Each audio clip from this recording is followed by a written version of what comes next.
Hello and welcome to another meeting of the Geek Cabal, Cabal Whisperings. Today's topic is Loki Season 2, Episode 1. We're actually just watched it. Came out on 9 o'clock. We just watched it. And yeah, we're going to throw our initial reactions out there. So this is Thursday, October 5th, so it was just on.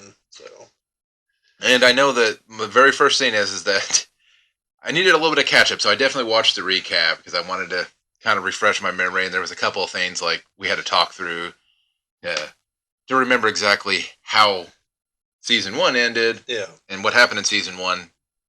But I'll tell you this: I mean, I don't think that any of that would have stopped you from enjoying season two. I mean, you would have been lost regardless. Yeah, but not in a bad not in a bad way. It was a good kind of loss. It was a good kind of pulling that intrigue in and giving you a. Yeah, I don't think anything was well, aside from maybe how Loki got into the situation he's in, which is basically all of season one. So that's not really saying much. As long as you remember, like how the fight against Kang went at the end. Yeah. Then, I should say, for those of you who don't know Marvel Comics and who didn't watch Ant-Man, the gentleman at the end of season one is Kang the Conqueror, or it looks like he's probably more inspired by his later Immortus identity, but it's still the same guy. So I'm probably just going to call him Kang instead of He Who Remains, which actually comes up in the episode, kind of. Yeah. Where Mobius just keeps finally asking, like, so, like, is that his name, or are you just going to keep calling him that? They never get around to using either his actual name, which I believe is Nathaniel Richards, or Kang, which is what he's more commonly known as. Although his other versions, like I said, there's Immortus, there's Ramatet. I believe he's also technically the Scarlet Centurion from the Squadron Supreme timeline, if I recall correctly. Well, he's also Iron Lad. Yeah, and one of the is Iron Lad in some versions. So he has several other identities, but the predominant one is Kang or Immortus. So obviously we're not getting into spoilers yet. I think we'll start right now with our general thoughts, because this is kind of how we did with Ahsoka. We kind of did our general thoughts for the beginning of the episode, and then we'll go into spoilers. But just note any other future episodes, we're going to assume that you are watching the show, so they will be laden with spoilers. So non-spoilers, the humor was on point. Yes, like definitely got several chuckles out of me. The one thing I definitely noticed is that I think the writing's actually really, really good. It's and there's one thing, like, one of the kind of the ploys with obviously anything with time travel at all is how are they going to play that off, and I thought they did it very well. Like, there was a first I was going to be like, oh god, this is going to get really annoying really quick, but they did it in such a way, and like I said, the jokes and the writing and all that, I thought was really good. And I mean, visually it looks the same as Loki season one, so I don't think there's an improvement there. And just a note, because I say this for a lot of these shows, I mentioned the humor, but it is not what I would call a comedy. No, it's but there is plenty of humor in it. but it's not Thor: Love and Thunder. Okay, I'll put you that way. We're definitely like peak MCU, like just that right mix of actual plot, actual character, and some jokes along the way. Yeah. So agreed. I was gonna say it's in the right spots, and some of the humor is not like just in your face humor. It's, well, what would happen if people were hopping all over the place? Yeah. Yeah, and we'll explain the time travel thing once we get to the spoilers section. Even though if you saw season one, which hopefully you did if you're listening to this. If not, once you're done listening to this, don't pause because you won't come back. Once you're done listening to this, go watch season one so you know what the hell's going on. It's only 6 episodes. Speaking of which, do we know how many episodes are in this season? I haven't looked, so we're not going to throw out stipulations until we have an exact number. Because yes, we made that mistake once already. I don't think people care. We never got any comments or downvotes. So I'm assuming not. I was gonna say we don't have a large enough audience to shame us into oblivion to Yeah. for seven episodes. There's eight, you idiots. No, we though. Speaking of our audience, 300 members. We're getting close, very, very close on Yeah. the precipice, and we definitely appreciate that. So, obviously, if you like what you're hearing here, definitely make sure you're you know, subscribing to the channel, liking, commenting. Yeah. Dislike it if you don't like what we're saying, and definitely let us know what you don't like.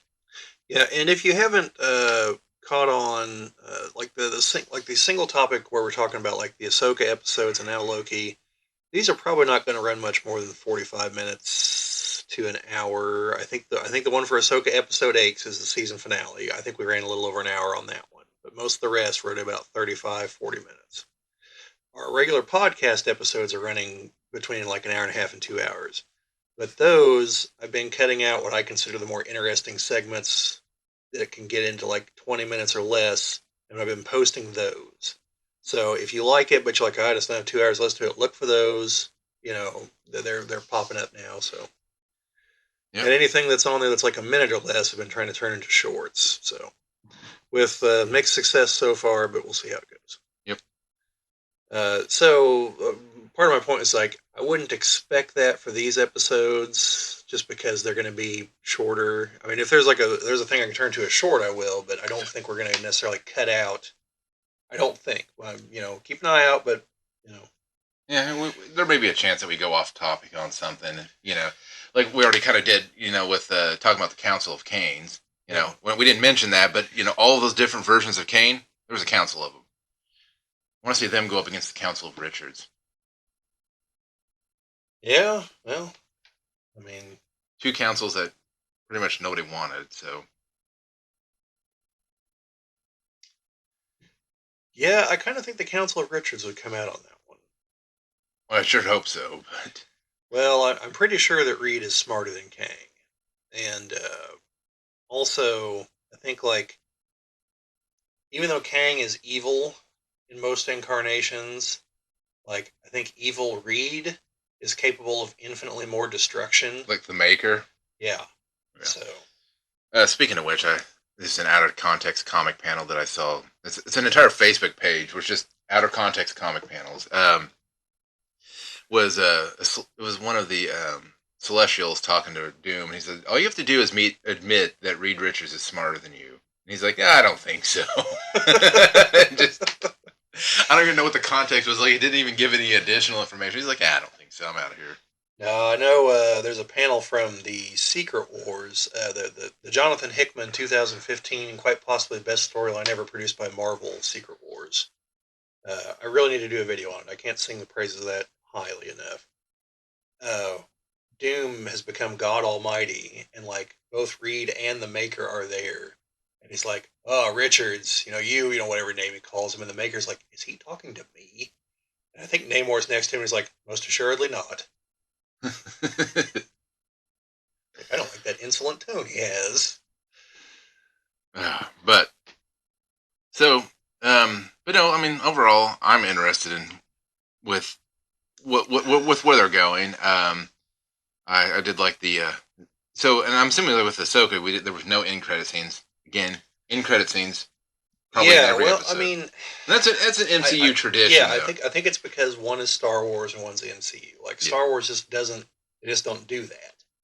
Which isn't to say they couldn't start doing that, because I could have sworn one of the Mandalorian or Boba Fett video episodes did, but I could be wrong. I sure hope I could they be don't, totally though. misremembering. I sure hope they don't, though, because I mean, like the MCU is to be expected, but I think doing that to Yeah, I Star mean, Wars, you're there's something for sticking with tradition. I totally, this divergence. Here we go.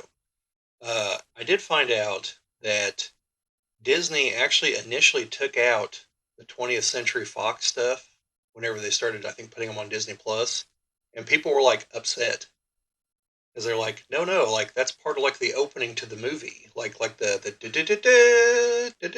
is the because it's still do going do whenever do the long do. time ago in a Yeah, galaxy far, far yeah. away pops up. And if I remember right, John Williams actually scored the main opening theme somewhat based on the Fox music, if I recall correctly. So they realized no, it all goes together, so they put it back in. What? I wish that we still had that with like like Solo and Rogue One. I wish they would have had the crawl, and so I like that Ahsoka had an opening crawl. Yeah. Just because you couldn't do it with every episode. Because what's it going to be like? In case you missed the last episode, here's because it's right. You should just watch the last episode. But I was glad the first episode had one. I wonder if there's anybody that just goes in and just like watches like a random episode in one of these series.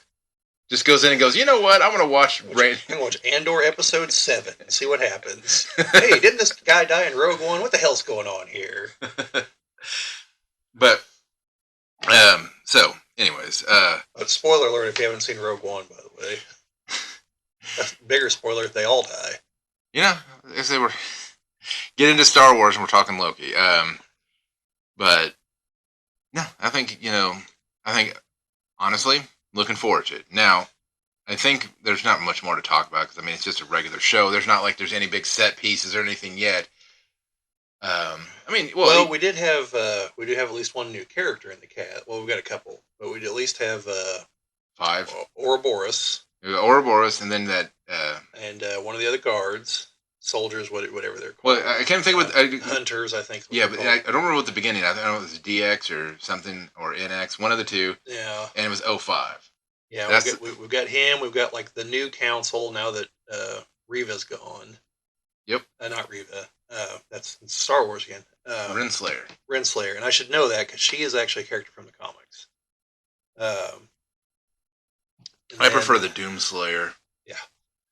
And then, but I was just gonna say Ouroboros. I'm going to look it up, but I'm pretty sure that's the guy that way back in the '80s played Short Round in the Temple of Doom and Data in the Goonies.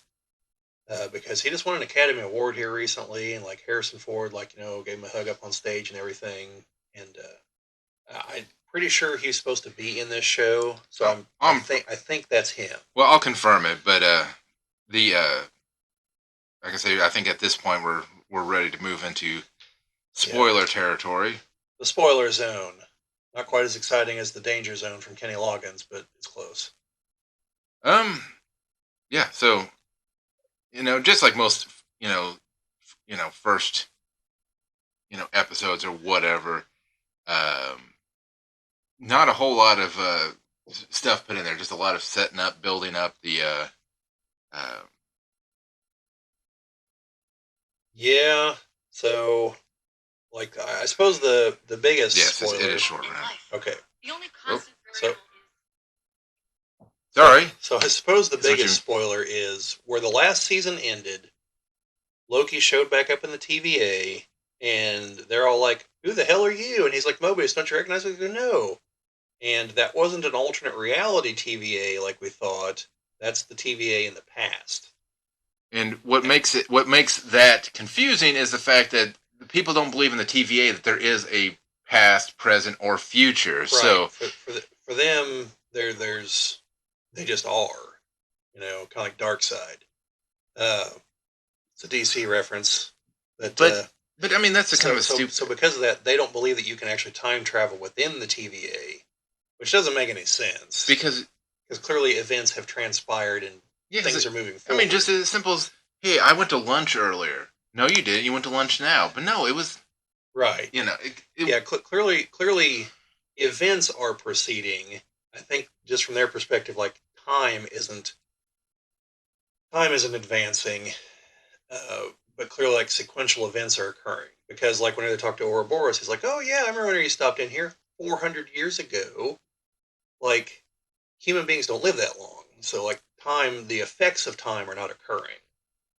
And I think that's more what they meant. I think. And there's this, like I say, if we're going to go in, I don't know if we're going to go in order or not, but the Ouroboros scene was definitely one of my favorite ones because they're like, hey, wait a sec, because Loki is in the past talking to him, and in the present, Mobius is talking to him, and like he's like, oh no, wait a minute, your friend that was just here, I remember seeing him. Then it's back in the past, like, well, you need to tell Mobius in the future, and he's like, oh, it's like this will all be so much easier for in the future. He goes, well, it will be at some point, and it's a bunch of back and forth like that, and like as the guy in the present is like slowly remembering the events that happened back then,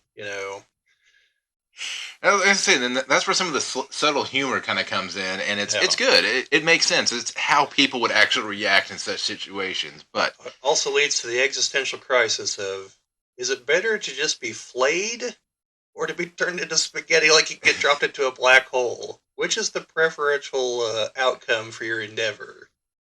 Because Mobius seems to feel like just not existing anymore is preferable to being flayed, whereas Loki's like, well, at least you'll still be alive. So, because they are presented with a scenario where if everything goes bad, that's what will happen to them respectively. So, but but no, so yeah, we get a lot of back and forth. So one of the things that I was getting worried about was when Loki was getting pulled from the present to the past to wherever. Actually, at some points, he goes into the future. the last time he definitely goes in the future, yeah. It's hard to say if every single one was past, present, past and present. I think there could have been a future in there. Who knows? But at first, I was like, oh god, if this is the mechanic that they're going to throw through the entire show, Yeah, as you start to watch the episode and find out what's going on, like definitely spoiler, like they seem to resolve it at the very end of the episode. So don't expect that to continue. yeah, We hope, we hope. Um, because I share your concern. I know. it's also like, and to be honest, this is my same concern with what's going to happen in the Marvels. This whole switching powers every time, or Oh switching yeah. places every single time you use your power, like it sounds neat on paper, but you realize like that could make a terrible movie at some point because it's just going to be so much. Jim, I'm going to throw a hot take out here. What's I, that? I have an irrational level of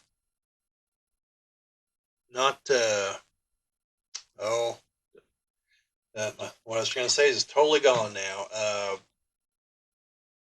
Hope. I have an irrational level of hope that the Marvels might actually be entertaining. And it may be, you know what? Like some parts of the trailer give me hope, but then the director's saying that this is basically a Kevin Feige movie and they didn't have much input in this, that, and the other. On the one hand, that's bad, but on the other hand, if you're directing anything for the MCU, you have to know going in that like you don't control like 90% of it because it has to fit into the plan. You can't just go off and do your own thing. Yeah, So in that sense, maybe it's a good thing. But no, there's just parts of the trailer that like I think what you're talking about is going to be a mess. But I'm thinking that I haven't heard a whole lot from Brie Larson like cussing out the fans lately. Maybe she's turned her cheek. Maybe she saw what happened to old Snow White, who, as near as I can tell, has been fired from that project and is yeah, like being blacklisted by the rest of Hollywood from the sounds of things. Uh, yeah. Because I mean, regardless if you like the project or well, first of all, you shouldn't. I understand a paycheck. I understand, and that's usually people that are like in the the crap tier movies are like it's just a paycheck. It's just a, but even like even Nicolas Cage says that he was actually picky on the stuff that he would actually take. I was very surprised when he said that, and I somewhat think he's lying, to be totally honest. But maybe he's not, you know? But see, the thing is, you don't know what context he's talking about. Is he talking about it's got to be a good script or one that he thinks would be fun? That's the difference. I, Because if it's just going to be a fun movie, I get the impression from the movies he's in that it's that or like something in it catches his eye. He doesn't care if it's good. Like maybe it's a like with Dracula, or Renfield, where Renfield. he played Dracula. For all we know, he chose that because he's like, well, I've never played Dracula. Dracula's an iconic character. Like, sure, this will be something different. And to be honest, in that movie, he played. I think he almost had a Bela Lugosi type Well, he definitely did. presence. He definitely did in the black and white scene where he literally was just Bela Lugosi. Yeah. So, um, but no, it's the. It's, yeah. But anyways, the I was just minor diversions. To your yeah. point, James Earl Jones has definitely been quoted as saying, "You do some movies for the art, you do some movies for the paycheck." Well, there was also in Silent Bob Strike Back where Ben Affleck and Matt Damon were talking. They said, you do the guaranteed movie, and then you do the whatever, Yeah, the shit. you do the blockbuster or whatever, then you do the art house movie, and then you occasionally do the movie for your friend, and they all kind of look at the screen and break the fourth wall there for a moment. um, but no, the one thing is like the people in the war room. I was just trying to figure out I mean, obviously, each one of them had some sort of, you know, I say some sort of physical, handicap at some sort. Oh, yeah. And I was trying, again, nothing wrong with that because, like, I completely Yeah, understand that. there were some oddities at play there. But I was trying to understand if there was a reason for it, or if it's just. I mean, don't get me wrong. It doesn't. There's nothing wrong with it. I'm just Right. You're not saying like, oh man, look at that guy in the wheelchair. What's wrong with him? You're approaching it from like, is there something symbolic at play here that because we're missing? because there were at least three people that had, like I said, some sort of physical. Because they had one guy who was sleeping through Yeah, everything. he was narcoleptic. The one woman seemed like her head was a little bit bigger than her body type should What? have allowed Well, and she for. also had like smaller arms and hands and stuff. And but anyways, I just wondered, and again, I wondered if there was any correlation with all of that, or if they just had been in there for so long that. Um, Yeah, I mean it's tough to say. Um, and like I said, nothing bad about it. It just kind of was something that was like I noticed during that scene. So again, no hate on that. Like I said, it's just yeah, an yeah. observation No, in I that. think we were clear on what we meant there. But Um, also, kind of on that scene, well, since the one guy's asleep, we have no idea what his take on anything is. But the other two seem to definitely be having different reactions to finding out, like, hey, this is all just a lie. And, like, here's the proof. Here's the robo head from one of those guys. yeah, because one of them was like, "Stop the pruning." And the other one's like, no, damn, the torpedo's full speed ahead. Like, they're like, no, don't you understand what we're doing? So they ordered it to stop, but at the end, the one woman like took a whole bunch of soldiers and a whole bunch of those grenades and crap with her. I don't think they're going after Sylvie. I think they're going to prune the timelines as much as they can. Yeah, You know, yeah, because yeah, the one goes, "That's all for Sylvie." yeah, yeah. It doesn't say you like you could probably go fight Kang with all that crap, and you might stand a chance of winning. I mean, hell, Sylvie beat him with a sword, so But pretty much most of the episode after that is just them getting the necessary. So we already talked about the Ouroboros scene, but it's pretty much them getting what they needed to get Loki stuck in this current. yeah. Because the plan they had to like apparently there's the temporal loom, which this is the first time it's brought up, and where they said was it raw time gets turned into like reality, something like that. And so because of like the timelines are all branching now, it's like going into overdrive, and the containment unit wasn't designed for that. So they've got like one shot because that's where they have to go to do the thing. So like they've got to tear Loki out of the timeline and then like reconstitute him. So it's basically once Mobius has the MacGuffin all lined up, Loki has to get pruned, which he did, but we don't know who pruned him because he didn't have a stick, right? No, And somebody. it was that Sylvie in the elevator? Yes, I believe Okay, so. it looked like her. And so we don't know exactly what happened in the final moments of the future part, but we do know that now he's at least in theory not bouncing around time. And has all of his skin and is not turned into spaghetti. Yes, he did not get turned into spaghetti, and Mobius kept his skin. So, So um, so really, I mean, honestly, that's about it. I mean, there's stuff in between, but I'm not going to go through and analyze all the scenes because there's really not a whole lot to look at. It was a lot of, hey, it's a fetch quest. Let's get the stuff we need. Let's get down there. Let's do it. yeah, Got it done. Now, I do want to talk about that in credit scene though, because nothing. 1980s McDonald's. Yes, nothing like 1980s McDonald's because I was kind of surprised they went with actual McDonald's and not just like generic fast food place. well, Just a little surprised. but McDonald's has been a Yeah, it's iconic, and they've done stuff interlaced with Disney a lot of times. Like Happy Meal it makes toys. sense. Um, But it's like would you like to try our newly released McChicken Nuggets or Chicken McNuggets? And I was just like, oh, that's right, that did come out around then, didn't hey, they? actually, speaking of that point, you should actually be able to date the exact time she's at. Yeah, I mean, it said the year, but we should be able to get closer just based on that. But and this is me just being nostalgic, but there's something about those old school McDonald's that just new McDonald's just doesn't do. Oh yeah, yeah. They all had a like a certain look. A lot of them had the play places in them. Well, not only that, but just actually going in and sitting into a McDonald's. Like hell, I haven't been in a McDonald's like to actually eat Yeah, in like years. is that even the menu's kind of nostalgic? Just that simple, just the white lettering. There's nothing fancy to it. That's all it was, just Yeah, white lettering on the lines you want to there. change the price, you just have to slide the Yeah, number out, slide the new number in. A joke because they were talking about like Big Mac and all that, and it's like, yeah, for $1 probably. yeah. If I can find the picture, maybe I'll put it up during this whole chunk. But I actually have a picture somewhere of like an old McDonald's drive-through that has all the old prices on it and everything, where it's like a quarter pounder, it's like $1.09 or something. It's like, man, you know, now you have to, cheeseburgers 10 cents. yeah, now you have to take out a loan to get a fucking quarter pounder. 5 or 6, $7. It's like, geez. Boy, total side note here, but this is related to McDonald's. It's in Wilmington a couple of days ago, and you know how they switched to like uh, actually cooking the quarter pounders, like whenever you order them, and they're supposed to not be frozen anymore. Like I had one up there that was probably the best quarter pounder I've ever had at a McDonald's. Like it was almost approaching like a real cheeseburger. It was close. Close. And I was like, man, this is way too good to actually have come from a McDonald's. Like this is a fluke. I'm never gonna have a sandwich this good again from McDonald's ever. Well, supposedly I cook a mean hamburger on the grill, so. Yeah. Well, I mean, and this is not at all because I have no idea on your comment there, but like almost anybody's hamburger from a grill should probably taste better than McDonald's. Well, Because I saw a big lengthy discussion one time. Someone from Europe was kind of talking about like, "Hey, I'm coming to America. What should I do?" And everyone's like, "We should, definitely have a cheeseburger." And like, "Oh, I've got a McDonald's." Like, no, no, no. We said have a cheeseburger. We didn't say go to McDonald's. yeah. Like McDonald's is not a cheeseburger. Like you're not, fast food is not cheeseburgers. Like you need to have someone actually cook one on a grill or go to a higher end restaurant.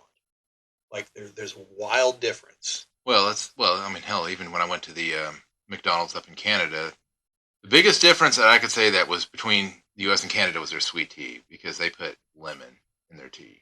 Hmm. Because because, and I'm assuming that all the McDonald's in the United States do the Southern style sweet tea, I but would assume so, but then again, I have seen some locations that have two different types of tea. They'll have Southern style, and then they'll have, I don't know if it's a lemon based or the lemon tea or what, but a little bit different. But well, no, I wish I could find the meme picture related to that I've seen before. It's a picture of I think it was a McDonald's again, talking about selling tea by the gallon, and someone from England was like, "The hell do you buy tea by the gallon? Like, how do you keep it hot? Like, the hell do you mean keep it hot? Like it's iced tea. Like ice? Like why are you putting ice in your tea?" so the same people that do not like coffee very much. Yeah, So and like it kind of kept going back and forth, and finally someone was like, "Calm down, England. Like you didn't invent this." And it's like China over here, 2,000 years in the making. Like we'll tell you about tea. The Americans, they're okay. Don't leave them alone. um, well, I was gonna say this could go into a conversation about fast food, but I'm telling you though, that end scene though gave me the feels. Like it brought back Yeah, memories, and I liked yeah. it. Um, so far as speculations though for where this is going, I haven't a clue. I Well, I mean, from I bet Kane's gonna be involved. he is from the trailer. I know we're going to see Jonathan Majors because they do go at least in the past and see like from our perspective the past and see him and there's a slim chance it's actually him and his Turner D Century identity. We'll have to see on that one, but that's a little known Kang variant. Uh, but yeah, he's definitely like a late 1800s kind of inventor type, and he's like I'm assuming he's in a circus because it looks like it's a tent, and like can't like Loki's like trying to tell Mobius like that's the guy, like that's who we're up against, and he's like it's the guy, and he's like no, trust me, he's not. 1800s. Yeah, There's at least a way that they can also introduce an X-Men villain about that time. yeah, yeah. If they're in England, well, or if it's later and he's just not in England. Yeah, Nathaniel Essex. Yeah, and had they not messed up his origin, very shortly after that, you could also have the High Evolutionary. Uh, because I think I mentioned this in another video, but he's supposed to be human and from Earth, and he was one of Nathaniel Essex's students initially. Yeah, So, yeah, but but I did actually get to watch Guardians of the Galaxy 3 finally. oh, what'd you think of it? I liked it. I think it was a good send off. I do say the trailer was a little bit deceiving because at first you think, by the trailer that Star Star Lord. Lord dies because he's being carried out, but it's just very beginning of the movie. He's a drunken stupor, and Yeah, being carried out. So, um, yeah. So Jim, I have to ask, Like, because I was very blunt in my review. Like, the movie brought a tear to my eye like a couple Oh times. yeah, I mean, Rocket is a tragic character. Yeah, because like I was sitting there when I was watching the movie, and I was like, I've never seen these other characters before. Like, God damn you, James Gunn! I know where this is going. And then it happens, and I was like, son of a bitch. I was like, here, I'm gonna cry over fake animal Well, characters. the thing is that they're animals. The same reason why people die or cry when real animals die, Yeah, because animals are innocent. yeah. People are not. That's like I said. You can shoot people all day, and people are like, yeah, John Wick just murdered 100 people, but John Wick just murdered 100 people, but somebody it's killed it. understandable because someone killed his dog. Damn it. Exactly, and it's like, okay, that's completely justified because that dog was innocent. Those people were not. Yeah, But they but had families. The one guy was getting ready to see his kids go to college. Oh, that's too bad. yeah, there was that, and oh, also whenever Rocket essentially died, and we had the Harry Potter scene essentially, which a lot of people take as confirmation that James Gunn is trying to tell us that yes, there is for sure an afterlife in the MCU and probably a god. Although, like, he didn't really have to because if you watch Moon Knight, Moon Knight confirms it. So he's just kind of putting a stamp on it and saying yes for sure. But yeah, that was like they had me. I thought Rocket was actually going to die there.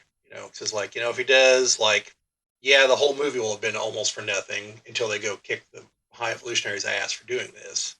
But on the flip side, like if he's got to go out, like he's going to be with his friends again in the afterlife. Like there's worse ways to go. So, with all of that being said, dude, what's your Massive spoilers for Guardians of the Galaxy 3 there, folks. well? You've already done a We're in the review on it. spoiler zone, so don't Yeah. worry. So, do you have speculations in? Speculation. Let's see. Well, it really is going to depend on how many episodes there Well, are. let's say we go with the six. Let's say it's six. Um, I'd say at some point they're going to have to stop the one woman that took off with all the munitions because she's almost definitely not just going after Sylvie. So let's see what her plan is. I'm assuming somehow stopping her is going to potentially impede them from stopping Kang, and they're going to like make a choice of some kind between which one to stop. I'm just debating if I need to go watch Quantumania to Oh, you do, unfortunately. Uh, because I have not. It's on my list. I try to get Owen to watch it, but Owen's like, I have no interest in that. I think Owen is definitely not as interested in the whole Loki thing as well, we are, which kind of surprises me, but not at the same time. I mean, I get it. Some people are not going to be interested in certain genres, so. all right. So here's the deal with Ant Man and Quantumania. Without going into serious spoilers here because you haven't seen it. I agree with how Chris put it, and I'm going to try to remember exactly how he put it. The stakes have never been greater or lesser. Okay, because yes, spoiler alert: Kang is defeated in the end, but he's defeated by Ant-Man. This is supposed to be the guy that's the headline villain for Avengers 5, and arguably the goofiest member of the team beats him. Now, I'm not downplaying what Ant Man can do. Like he's technically should be pretty damn powerful. Uh, but it's Scott Lang, uh, Hank Pym. not Hank Pym. And so, like, he does defeat him, but it's like, so now we've seen him defeated by a variant of Loki and Ant Man, and we're supposed to be worried about this guy. Like, Well, it's just based on those two encounters. I have a feel. I'm just not seeing it. I have a feeling he's gonna be the Loki of the first Avengers movie in this new wave. I think with the introduction of the Fantastic Four, there's definitely easily more menacing people out there. Well, there are, and I mentioned this whenever I did a review for the Ant Man movie. I think we did a review for the Ant Man movie. I know I talked about it a lot, so I'm going to assume I did a review. If I did, it's going to be linked up at the top somewhere. If not, we'll link to whatever he talked about it in. So maybe I don't know. So part of the problem is the Kang that's in Ant Man is played up as being like a particularly dangerous one. Like the other Kangs exiled him because yes, you do see the Council of Kangs at the end of the movie. And it's a completely ridiculous scene, by the way. Like, I have no idea, like, what they told Jonathan Majors to do in that scene, other than, like, act like you're on cocaine. But, And not to like, hit any. yes, yes. Yeah, make sure Renslayer in there to get punched or something. But, Oh, jeez. well, I mean, you know, by the way, Jonathan Majors, if somehow you're watching this and you're innocent, I apologize. Uh, but anyway, like we see the Council of Kangs, and like there's a few of them that seem to be like the leaders. One of them's definitely Rama Tut, and like they're like, oh, the one's dead. Like, all right, now we're free to move on with whatever. It's like somehow the one was like holding them back from something, and he was defeated by Ant-Man. These others should not be a problem. That's what you get into whenever you escalate. But also, as I mentioned in the other time, Kang is not an interesting character. He's just not. Like, he's a threat because of the time travel, but essentially he's a bored jackass from the future who wanted to go back in time and fight people for fun. Like, that's his comic book arc. That's it. So he's Booster Gold, but for Marvel. He's Booster Gold, but evil. Okay? He had no desire to become a hero. He had a desire to go kill the heroes. And, like, that's it. Like, as near as I can tell, I've read about 5, 6 Kang stories. That's it. Now, the most interesting Kang story that probably not going to adapt is Avengers Forever. That one's actually really good. But that's more because, like, of the Avengers that are involved and the fact that it's Kang and Immortus and the Timekeepers, well, like the weird evil version of them or something. And it's that one's good. But, like, by and large, he's a boring character. I don't know. What they need to do is they need to find the way. I'm trying to think of the combination where it's like Rick Jones, the Supreme Intelligence, and That's from Avengers Forever. Yes, where Rick Jones, Kang, and the Supreme Intelligence are on the giant tricycle. The Supreme Intelligence is like the tactical computer. Kang's got the giant guns, and Rick Jones is like, woo, driving it. And they're going to fight Immortus and the evil Timekeepers. Yes, the most awesome panel in comics ever. Besides when Thanos is flying the Thanos copter, yes, which we did get to see in Loki season 1. So, yay, points for that. But yeah, like I said, that one's only really interesting because of the combination of characters. It's like Captain America, right after the he defeats the Secret Empire. Because for those of you who don't know who old number one in the Secret Empire is, Richard Nixon. So Nixon gets killed, and just like shatters Captain America's view of the government and everything.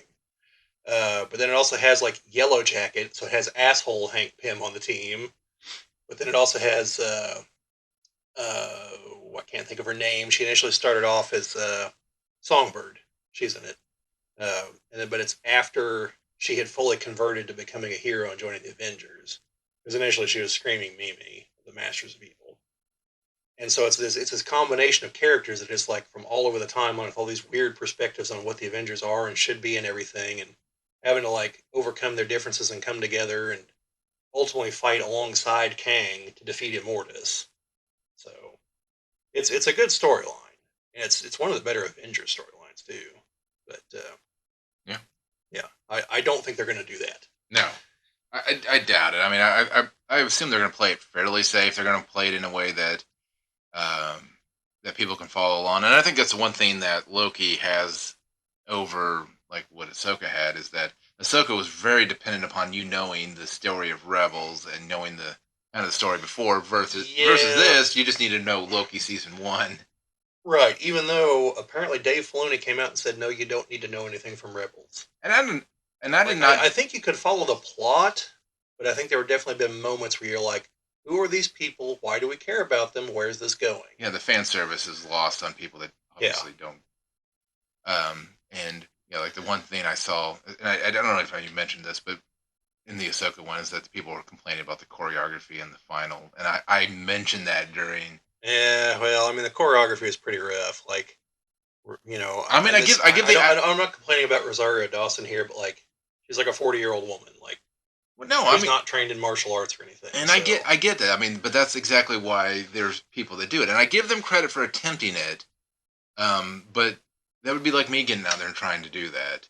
Or getting hired to play Iron Fist and refusing to even take like basic karate lessons or anything. Yeah, I mean, you might as well get the Star Wars kid out there and The Star Wars kid, there we go. Well, we get Lucas's kid. He played a Jedi in Revenge of the Sith. yes, the one that gets the one that He took out a couple clones before he went down, you know. yeah, he was going places before he. Then he went to the afterlife. uh, But no, prediction wise, there's a slim possibility, I think, that they'll use this to try to kind of explain parts of the end scene of Ant-Man. To be like, this is Rama Tut, this is Kang, this is Immortus. They might try to do that. I don't know if they will. well, there's another option, Multiverse of Madness. Well, I mean, that's what you're dealing with Kang anyway, so. But I mean, yeah, but I mean, there was also ramifications from that too that could be easily fed in. Like, well, these X-Men just appeared out of nowhere. Well, you have that. You have, presumably, we're going to get Wanda's kids from somewhere, probably that timeline, that have powers because we're building up to the Young Avengers, obviously. So I say that, like, who knows? Maybe they'll be like, nah. I don't know. I'd give them some credit if they got Nathaniel Richards again for Iron Lad. Iron Lad. Yeah. That'd be kind of cool, and it'd all circle back in and everything would tie together. So, but no, as I say, The Secret Wars. Better than Secret Invasion. I have not even finished it yet. Secret Invasion isn't terrible, but I do have some issues with it. So Well, I'll save it until you've watched it. I know, but I have a hard time because I've seen parts of the end fight scene where the mirror match again. where what's her face from Game of Thrones? Daenerys. Daenerys Targaryen Scroll something. Yes, first of her name. Because so many people have taken it out of context where she's got like the one giant hand that they're like, you know the month before no fap no.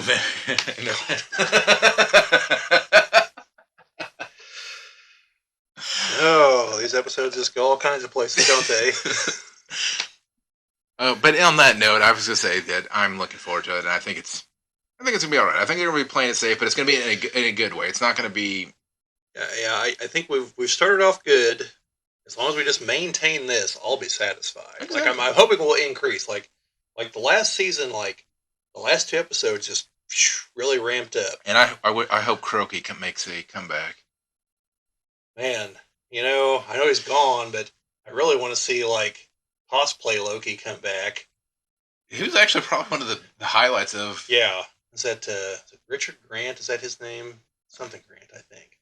But yeah, he was spectacular, and the whole bit there with like using his magic to recreate Asgard and the music. And for those of you who didn't catch on, like there's a lot of bits from Ride of the Valkyries in that song, which the Valkyries, take the wounded dead from the battlefield in Norse mythology, and well, it was a sign of what was about to happen to him. I thought it was spectacular. All right, well, glorious purpose, if you will. Well, that's all that I've got on it. I'd say these are probably going to be a little shorter than the Ahsoka ones because a lot of this Loki stuff is pretty much contained into the show itself and not so much into the overall lore because everything in the MCU is kind of its own thing. There's influences, but it's not following a specific timeline. It doesn't have to fit nicely in the middle. It can drive the plot and all that stuff. So. Right. And just one final kind of comment here to compare and contrast to Ahsoka. Because remember, after the first 2 episodes, we were already in like some aspects of like, what the hell's going on here? Like, is the New Republic really this dumb? Yes. Like we were already into that. This show, it's like we got like a 5-minute board meeting, and everyone just breaks up and goes and does their thing. We don't need to know how this actually works, like, because they're just getting like the plot's moving. We don't have time for that.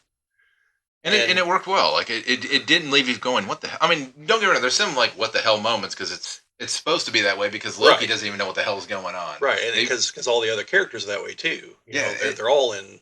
And that's so it puts you into that role of not knowing what the hell's going on, just like everybody else doesn't know what the hell's going on. So yeah, good. It's good writing. Yeah. It is. And again, we come back to this is all under the same roof. How is like, how are the Star Wars folks not just like glancing over at the MCU and be like, guys, can you just like throw us a bone over here? Like, lend us one of your writers, like Well, even the least of them. Just send them over. well, You I know? She-Hulk scene sums it up perfectly. It's just a room full of people throwing stuff at the wall and not realizing that none of it should stick. Um,